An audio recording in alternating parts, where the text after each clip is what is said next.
It's finally arrived. We're talking about the new financial year 2016-17. Now, you may be busy planning your summer holiday or that family wedding or even the next weekend break. But hang on. Have you thought about planning your financial life this new year?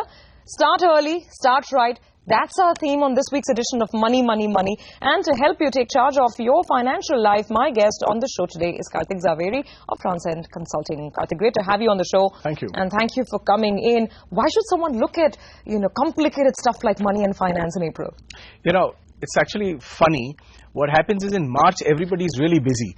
Whether you are running your own business or whether you're working somewhere, you have to achieve a lot of things by March 31st. And suddenly, as soon as the next financial year comes in, you just tend to lax out, relax. Because fatigue sets in. You've been doing your taxes till 31st of March, been filing, other important documentation. So, one does get fatigued, I guess. So, there's a whole variety of things that you want to look at. And April and May is one of the best times you can sit down and do it because it's a relaxed sort of time. So, here's a lot of things that you can do in these 2 months. Tell me something. There's so many aspects to financial planning, from taxes to if you want to do any financial transactions to, other things like documentation. Where to start? I know you've got a 5-point plan for our viewers. That's right. So why don't you give us the secret?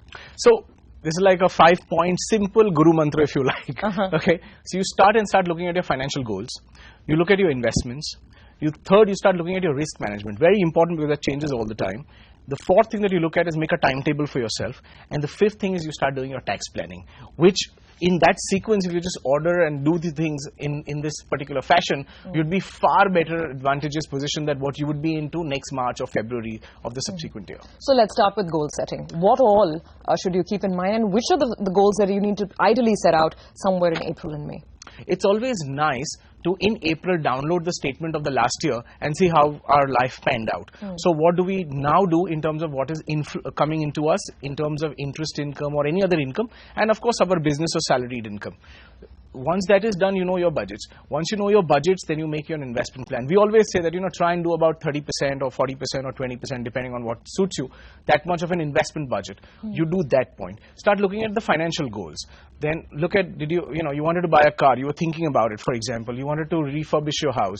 You wanted to provide for your child's education, so on and so forth. You made a whole list of things. Where do you stand on those estimates? Are those estimates still the same, or do you want to refresh them a little bit and maybe think about how you will go about achieving that? So one by one, right from the simplest thing like a budget to as much as complicated as how you're going to plan your retirement and what's your lifestyle and what's going to be your children's future education, just put everything together on a piece of paper.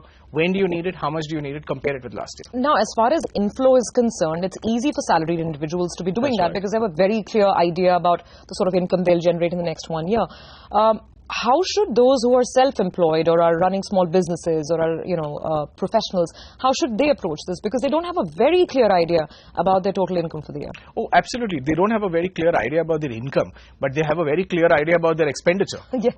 You see, they also have a very clear idea about their goals that they want. So a lot of times when we work with self-employed people, we work backwards. So we say, okay, let's look at what are the outflows, what are the financial goals that we need to achieve, and based on that, what's the income target, so to say. Now the target may be achieved, it may not be achieved. If it's not achieved, then there will be a deficit and we will carry that forward because we know that the income is uncertain. Okay, fair enough. Let's come to point number 2, which is checking your existing portfolio and overhauling it or making changes as might be necessary.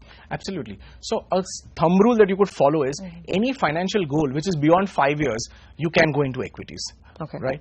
Any financial goal which is say between 3 years to 5 years, you could go into a balanced strategy, which is say 60-40 or something of that order. Some goal which is say between 1 and 3 years, you could be in a very, very low risk strategy. So to say maybe 20% allocation towards equities and 80% towards fixed income and bonds and fixed deposits, etc. Something which is going to happen in the next 12 months, you want to keep that money either into your savings account or even better into a liquid fund or maybe a recurring deposit as you prefer. So that is the gradation of risk that you want to do on your portfolios. Okay, fair enough. So we've covered number 1, setting your goals. Correct. Number 2, look at your portfolio and figure out if changes are required. Absolutely. Number 3 on your list is risk. Risk management, absolutely. And look at managing risk. Now, why do you say that? What all would you count on? So there are 3 fundamental risks that we have. First is, of course, the life risk. The second is the asset risk. And the third is the health risk. So in terms of your life, you want to have a contingency plan. Obviously, that's the first thing to do. So you put away about 3 to 6 months of your money into a fixed deposit or liquid fund, and that gets sorted out. But life itself is so dynamic in nature. You might have the birth of a new child, or you might take on a new liability, or maybe you've got an inheritance, whichever way it is. So life insurance, to my mind, is like a balancing sort of an equation. So sometimes there's a need for life insurance which is higher. Sometimes the need for life insurance falls if your assets go up. So you need to check on your term plan level that are you adequately covered? If something happened to you, can your goals be taken care of? Can the living expenses for your family be taken care of? Can your liabilities be covered? So life insurance is a figure which technically can change every year, and logically it should reduce over time. So if you are, say, 30 years old today, and if your life insurance requirement is 2 crores, by the time you're 60 it should become 0. So it should taper down because your wealth has to go up. The second is obviously your asset insurance. You've got your home, you've got your vehicles.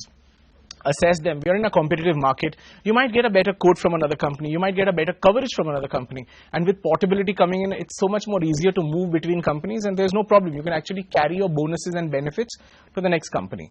Health insurance, again, the same thing. It's typically a 1-year contract, and you might get a company which is giving you better benefits, and you might want to move to it. Health insurance is something with rising costs. You might want to keep augmenting that cover higher and higher. That's something that you need to do. So as a complete risk management package, it's really important to keep reviewing this year after year. And what better time than when you're on a holiday with your loved ones, so you know exactly how to protect their risk to their life and the risk to your life. Okay, so make sure that you're covered, you've got insurance, manage your risk, manage your documentation. We'll take a very quick break on that note. But we're not done yet, because on Kartik's list, there are 2 additional things that you need to keep in mind: fixing your financial timetable and managing your taxes. We'll come back after the break.